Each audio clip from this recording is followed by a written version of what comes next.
సనాతన ప్రాముఖ్యత ఛానల్కి స్వాగతం అండి. ఓం నమో వెంకటేశాయ. ఈ వీడియోలో మనం శ్రీవారి సేవకి వెళ్ళామండి. ఎలా వెళ్ళాము, అసలు ఎలా అప్లై చేసుకున్నాం ఏంటి అని చాలామందికి డౌట్స్ ఉంటాయి. సో అలాంటి వాళ్ళందరికీ వీడియో చాలా యూజ్ఫుల్గా ఉంటుంది. చివరి వరకు చూడండి. ఇక్కడ నేను చూపిస్తున్నది ఫస్ట్ ఇది రిజిస్ట్రేషన్ హాల్ అండి.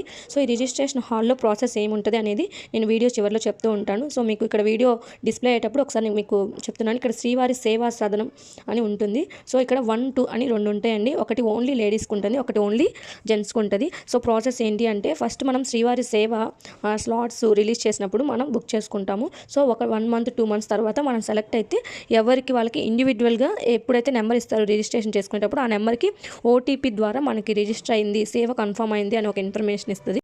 ఇంకా మనకి ఈ ఓటీపీ వచ్చాక కన్ఫర్మ్ అయిపోయినట్టే సేవ. సో అప్పుడు మనకి సేవ ఎప్పుడు వచ్చిందో ఒకరోజు ముందుగానే తిరుమలలో మనం శ్రీవారి సేవా సదనం దగ్గరికి వెళ్ళాలండి. ఎందుకు ఒకరోజు ముందు వెళ్ళాలంటే చాలామంది అవసరం లేదంటారు, కానీ ఒకరోజు ముందు వెళ్ళాలండి. ఇక్కడ చూపిస్తున్నట్టు ఈ హాల్ అంతా కూడా ఇది ఒక రిజిస్ట్రేషన్ ప్రాసెస్ ఉంటుంది. అంటే ఎవరెవరు సేవకు వచ్చారు వాళ్ళ ఐడి కార్డ్స్ అవన్నీ కూడా కలెక్ట్ చేసుకొని మనకు ఒక ఐడి కార్డ్ని అక్కడ సేవ చేయడానికి ఇస్తారు. సో ఇక్కడ చూస్తున్నారు కదా, ప్రతి ఒక్కరికి పైన ఒక స్కార్ఫ్ అనేది ఉంది. ఆ స్కార్ఫ్ని కూడా మనకి ఇస్తారు. అండ్ అలానే మనకి రూమ్స్ని అలాట్ చేసి కీస్ ఇస్తారు. సో ఆ కీస్ ఇవన్నీ ప్రాసెస్ కూడా మ్యాక్సిమం 1 డే హాఫ్ డే అనేది టైం పడుతుంది. సో బ్యాచ్ని బట్టి ఎంతసేపు టైం ఉంటుంది అనేది అక్కడ మనకి ఆ రోజు వచ్చిన జనాలని బట్టి అనేది ఉంటుంది. సో ఒకరోజు ముందు ఈ ప్రాసెస్ అంతా కంప్లీట్ చేసుకుంటే తర్వాత రోజు ఈవినింగ్ అనేది మనకి ఒక మీటింగ్ అందరికీ డైలీ ఒక సత్సంగం మీటింగ్ ఉంటుందండి. ప్రతిరోజు ఇట్లాగా డిస్ప్లే చేసి స్వామివారి కీర్తనలు కానీ అక్కడ ఇన్ఫర్మేషన్ ఇచ్చేవాళ్ళు అండ్ చాలామంది స్పీచ్లు ఇస్తూ ఉంటారు. సో అవన్నీ కూడా సత్సంగానికి డైలీ మనకి సేవ లేని టైం వాళ్ళు ఖచ్చితంగా సత్సంగానికి వెళ్ళాలి. సో ఆ సత్సంగంలో ప్రతిరోజు సత్సంగం 1 hour ఉంటుంది. సో అది అయిపోయిన తర్వాత మనకి గర్భగుడిలో రోజుకి ఒక్కొక్క బ్యాచ్ ఉంటుందండి. అంటే రోజుకో బ్యాచ్ అంటే ఒక లిస్ట్ని ప్రతిరోజు ఒక లిస్ట్ని ప్రొవైడ్ చేస్తారు. ఆ లిస్ట్లో ఒక 2-3 బ్యాచెస్ ఉండొచ్చు. గర్భగుడిలో ఎవరికైతే సేవ వచ్చింది ఏంటి అనేది ఆ ఇన్ఫర్మేషన్ ఆ లిస్ట్లో ఉంటుంది. ఆ లిస్ట్ చూసుకొని మనకి ఏ రోజు సేవ వచ్చిందో ఆ రోజు గర్భగుడి సేవకి వెళ్ళాలండి. ఇంకా రిమైనింగ్ డేస్లో సేవ ఎక్కడెక్కడ ఉంటుందంటే అన్నదానంలో ఉంటుంది, జీడిపప్పులు వలిచే దగ్గర ఉంటుంది, అలానే క్యూ లైన్స్ దగ్గర మనము ఫుడ్ని ప్రొవైడ్ చేసేది కూడా ఉంటుంది. అండ్ గర్భగుడి దగ్గర ఉంటుంది, సరౌండింగ్స్లో ఉంటుంది. అలానే ఎర్లీ మార్నింగ్ సుప్రభాత సేవకు కూడా సేవలు వేస్తూ ఉంటారు. ఇలా గర్భగుడి కాకుండా రిమైనింగ్ అప్పుడు వచ్చే సేవలు చాలానే ఉంటాయి. సో అవి డైలీ మనకి అవి ఫస్ట్ రోజే మనకి ఏ రోజు ఏంటి అనేది ఇన్ఫామ్ చేసేస్తారండి. ఎప్పుడైనా మనకి గర్భగుడిలో సేవ ఉన్నప్పుడు ఇలాంటి రిమైనింగ్ డైలీ ఉండే సేవ ఉంటుంది కదా, దానికి వెళ్ళాల్సిన పని లేదు. అండ్ డైలీ మనం వెళ్ళే సేవ కూడా ఓన్లీ 4 hours మాత్రమే ఉంటుందండి. రిమైనింగ్ అవర్స్ అంతా కూడా మనం ఖాళీగానే ఉంటాము. సో ఆ ఖాళీ టైంలో మీరు ఏ సేవకైనా వెళ్ళొచ్చు. జీడిపప్పులు వచ్చే సేవకైనా వెళ్ళొచ్చు, పక్కన నవనీత సేవకి అండ్ ఫ్లవర్స్ని కలెక్ట్ చేస్తూ ఉంటారు, అక్కడికి వెళ్ళొచ్చు. ఫ్లవర్స్ కట్టే దగ్గరికి వెళ్ళొచ్చు. అండ్ అన్నదానం దగ్గరికి కూడా వెళ్ళి చేయొచ్చండి. అలా ఏమి ఉండదు, వాళ్ళని అడిగి తెలుసుకొని వెళ్ళొచ్చు. అండ్ సేవలో మనకి అలాట్మెంట్ చేసిన రోజు ఖచ్చితంగా మనం ఆబ్సెంట్ పెట్టకుండా వెళ్ళాలి, అక్కడ అటెండెన్స్ వేసుకుంటారు. సో ఇవన్నీ ప్రాసెస్ ఎలా ఉంటుంది ఏంటి అనేది ఈ వీడియోలో నేను ఇన్ఫామ్ చేయగలిగాను. అండ్ ఇంకా నెక్స్ట్ వీడియోస్లో ఇంకా డీటెయిల్గా మొదటి రోజు సేవ ఎలా జరిగింది అండ్ సేవ అంతా అయిపోయినాక ఎలాంటి దర్శనం మళ్ళీ కల్పించారు, అలాగే గర్భగుడిలో సేవ ఎక్స్పీరియన్స్ ఏంటి అనేది నెక్స్ట్ వీడియోలో తెలియజేస్తాను. సో మన ఛానల్ని సబ్స్క్రైబ్ చేసుకోండి. సో ఎవరైనా సేవకి వెళ్ళే వాళ్ళు కానీ ఇన్ఫర్మేషన్ తెలియదు ఎలా ఉంటుంది ఏంటి అనుకునే వాళ్ళకి మన వీడియోని షేర్ చేయండి, వాళ్ళకి చాలా యూస్ఫుల్ ఉంటుంది. అండ్ మొదటి రోజు మాకు ఏ సేవ వచ్చింది అండ్ ఎలాగా రిమైనింగ్ డేస్లో సేవ ఎలా ఉందనేది ఇక్కడ మీకు ఆ ఎక్స్పీరియన్స్ నేను షేర్ చేస్తున్నాను. మాకు మొదటి రోజు ఏ సేవ అలాట్ అవ్వలేదండి. అండ్ మేము ఓన్లీ జీడిపప్పు సేవకి పంపించారు. హాఫ్ డే పట్టింది మాకు రిజిస్ట్రేషన్ ప్రాసెస్. బట్ ఇప్పుడున్న రూల్స్ ప్రకారం అయితే 1 day ముందే మీరు అక్కడ తిరుమలలో ఉండాలి. రిజిస్ట్రేషన్ ప్రాసెస్ కూడా మీకు సేవ ఏ రోజైతే స్టార్ట్ అవుతుందో ఆ రోజు ముందే అన్ని కంప్లీట్ చేసుకొని రూమ్స్లో మీరు వెళ్ళిపోయి ఉండాలి. సో నెక్స్ట్ రోజు నుంచి సేవ ఏ సేవలు ఉన్నాయి ఏంటి అనేది ఎవరికి వాళ్ళకి డిస్ప్లే చేస్తారు. ఈ సత్సంగ హాల్ దగ్గర ఒక నోటీస్ బోర్డు ఉంది. ఆ నోటీస్ బోర్డులో వెళ్ళి మీ గ్రూప్ లీడర్ ఎవరైతే ఉన్నారో వాళ్ళ నేమ్ అక్కడ మెన్షన్ చేస్తారు. సో ఆ మెన్షన్ చేసిన నేమ్ చూసుకొని మనకి ఏ సేవలు అలాట్ చేశారు. ఈ 7 daysలో 6 days మాత్రమే సేవలు ఉంటాయి. 1 day మాత్రం ఓన్లీ గర్భగుడిలోనే సేవ ఉంటుంది. అది ఏంటి అనే గర్భగుడిలో సేవ ఎప్పుడు అనేది మాత్రం ఎవ్రీడే ఈవినింగ్ మాత్రమే రిలీజ్ చేస్తారు. రిమైనింగ్ సేవలేమో వెళ్ళిన ఫస్ట్ డేనే మీకు రిజిస్ట్రేషన్ అయిపోగానే మీకు ఒక పేపర్ ఇస్తారు. ఆ పేపర్లో ఉంటుంది ఎప్పుడు వెళ్ళాలి, ఏ టైమింగ్స్ ఇచ్చారు. మీకు 4 hours ఉంటుంది. అది 4 hours ఏ టైం అయినా అవ్వచ్చు, మార్నింగ్ అవ్వచ్చు, నైట్ అవ్వచ్చు, ఆఫ్టర్నూన్ ఎప్పుడైనా అవ్వచ్చు. సో ప్రాసెస్ అయితే ఇలా ఉంటుంది. అండ్ సేవలు కూడా 4-5 ఉంటాయి. ఒకటి జీడిపప్పుది ఒలిసే సేవ అండ్ పూలు కట్టేటప్పుడుది, ఒక నవనీత సేవ అంటే వెన్న పాలు అలాంటి వాటన్నిటిని చేసే సేవ ఒకటి ఉంటుంది. కొందరికి లడ్లు ఇస్తారు కదండి, అక్కడ కౌంటర్స్ దగ్గర ఉంటుంది. కొందరికి క్యూ లైన్స్లో ఫుడ్ అందించడం ఉంటుంది. కొందరికి నైట్ టైము అంగప్రదక్షిణ అప్పుడు ఉంటుంది మిడ్నైట్లో. అండ్ కొందరికి ఎర్లీ మార్నింగ్ సుప్రభాత సేవలో వస్తుంది. అంటే సుప్రభాత సేవకి క్యూ లైన్స్ ఉంటాయి కదా, అక్కడ కూడా ఇస్తూ ఉంటారు.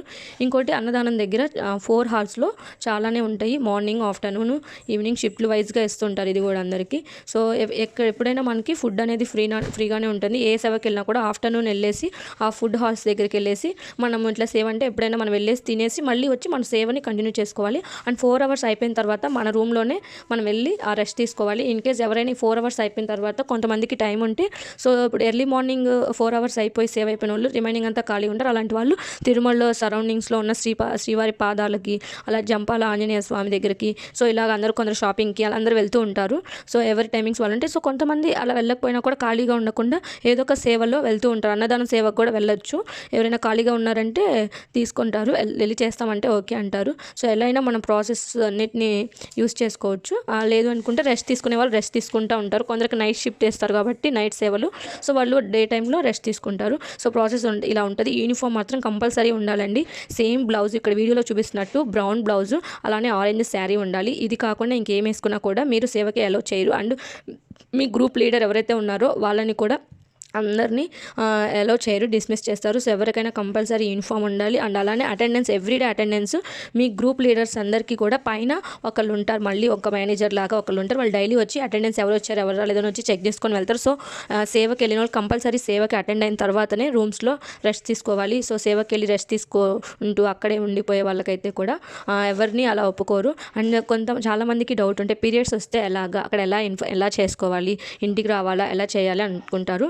బట్ మనకి ఏదైతే శ్రీవారి సదనము 1, 2 ఉంటుందో, ఒక 1 దాంట్లో ఏమో ఓన్లీ లేడీస్కి ఉంటుంది రూమ్స్ అన్నీ, అండ్ 2లో ఓన్లీ జెంట్స్కి ఉంటుంది. సో మన లేడీస్ దగ్గర సపరేట్గా ఒక హాల్ ఉంటుందండి. ఇన్ కేస్ ఎవరికైనా రాగానే పీరియడ్స్ వచ్చినా, అండ్ ఎవరికైనా కూడా చనిపోయిన వాళ్ళ సూదకం వచ్చినా, సో ఏదైనా ఎవరైనా ఉన్నారు అంటే వాళ్ళు సడన్గా జర్నీ చేసి వెళ్ళలేరు కాబట్టి వాళ్ళందరికీ హాల్లోనే ఒక సైడ్ అంతా వాళ్ళకి లాకర్స్ కూడా ఉంటాయి.